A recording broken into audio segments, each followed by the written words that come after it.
Hallelujah. आज हम इस वचन में जानेंगे कि प्रभु के दास का स्वभाव कैसा होना चाहिए। जब हम दूसरा तीमुथियुस 2 अध्याय उसकी 24 और 25 आयत को पढ़ते हैं तो उसमें लिखा है कि प्रभु के दास को झगड़ालू नहीं होना चाहिए, पर वह सबके साथ कोमल और शिक्षा में निपुण और सहनशील हो। वह विरोधियों को नम्रता से समझाए, क्या जाने परमेश्वर उन्हें मन फिराव का मन दे कि वे भी सत्य को पहचाने।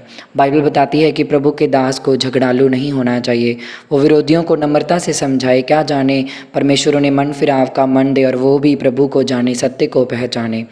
मेरे स्पिरिचुअल फादर अपोस्टल डॉक्टर अंकुर यूसुफ अंडोला जी बताते हैं कि 2009 के करीब उनकी एक जगह बड़ी मीटिंग रखी गई। उस मीटिंग की अनुमति ले ली गई, जगह देख ली गई और मीटिंग की तैयारी शुरू कर दी गई। टेंट लगाना शुरू हो गया। मीटिंग वाला दिन आ गया और वहाँ पर एक बड़ी लड़कों की भीड़ आई। उन्होंने सारा टेंट जो था वो फाड़ दिया और कहने लगे कि हम मीटिंग नहीं होने देंगे, मसीह लोग धर्म बदलते हैं।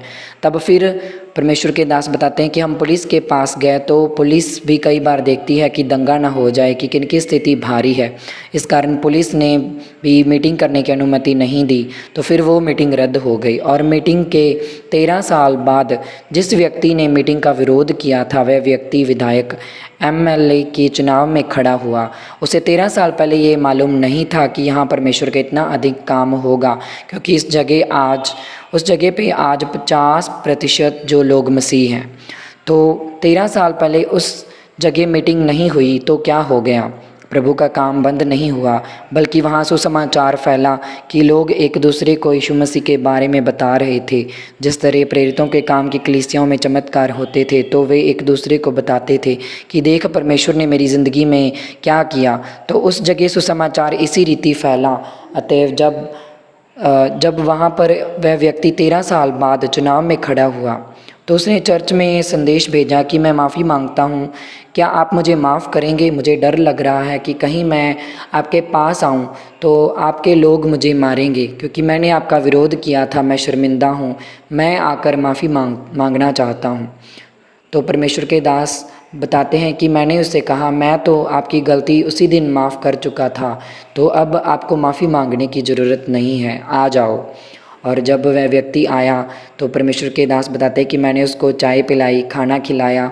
तो वह व्यक्ति बहुत हैरान हुआ कि हम तो इनके विरोधी हैं और ये चाय पिला रहे हैं, खाना खिला रहे हैं, ये बात बता रहे हैं कि प्रभु यीशु मसीह धर्म बदलने नहीं आया। मैंने कहा, अगर मैं आपका विरोध करूं तो जब मैं मसीह का विरोधी था तब अगर मेरा कोई विरोध करता तो मुझे कोई जेल में डालता या मेरे खिलाफ़ कोई मुकदमा करता तो मेरे अंदर गुस्सा आता, मुझे मसीही के प्रति नफ़रत रहती और मेरा जीवन कभी ना बदलता। परमेश्वर के दास बताते कि मैंने विरोध किया, उन्होंने मुझे कुछ नहीं कहा। परमेश्वर ने मुझे पकड़ा और वह मुझे अपनी उपस्थिति में लेकर आया। इसलिए मैंने उस व्यक्ति से कहा, ये तो परमेश्वर की मर्ज़ी है। उसने कहा नहीं, यानी उसे लगता था कि मैं शायद उसे दिल से मदद नहीं करूँगा। मैंने कहा, चिंता मत करो, मैं आपको दिल से प्रेम करता हूँ, आपकी मदद करूँगा। वह व्यक्ति वहाँ पर फिर एमएलए की जो चुनाव था उसमें जीता। इसीलिए जब हम विरोधियों को नम्रता से जवाब देंगे, जिस तरह परमेश्वर के दास मेरे स्पिरिचुअल फादर ने उस व्यक्ति को चाय पिलाई, खाना खिलाया, तो उसने जाना कि मैंने इनकी मीटिंग नहीं होने दी, लेकिन फिर भी इसने मुझे चाय पिलाई, मेरे साथ फ़ोटो खिंचवाई, मुझे गले से लगाया, मेरा आदर किया। सच में ये लोग किसी धर्म के नहीं, प्रभु यीशु मसीह के प्रचारक हैं। तब परमेश्वर के नाम की महिमा होगी। और जहाँ जहाँ परमेश्वर का विरोध हो रहा है वहाँ लाखों लोग मसीह में होंगे, वहाँ बड़ी चर्च होगी, लेकिन उन लोगों के पास होगी जो वचन को समझते हैं, जो ये समझते हैं कि विरोध एक प्रचार का हिस्सा है। इसीलिए प्रभु का वचन कहता है दूसरा तीमुथियुस में कि प्रभु के दास को झगड़ालू नहीं होना चाहिए, वो सबके साथ कोमल और शिक्षा में निपुण और सहनशील हो। विरोधियों को वो नम्रता से समझाए, क्या जाने कि प्रभु उन्हें मन फिराव का मन दे और वो भी प्रभु को जाने, वो सत्य को जाने।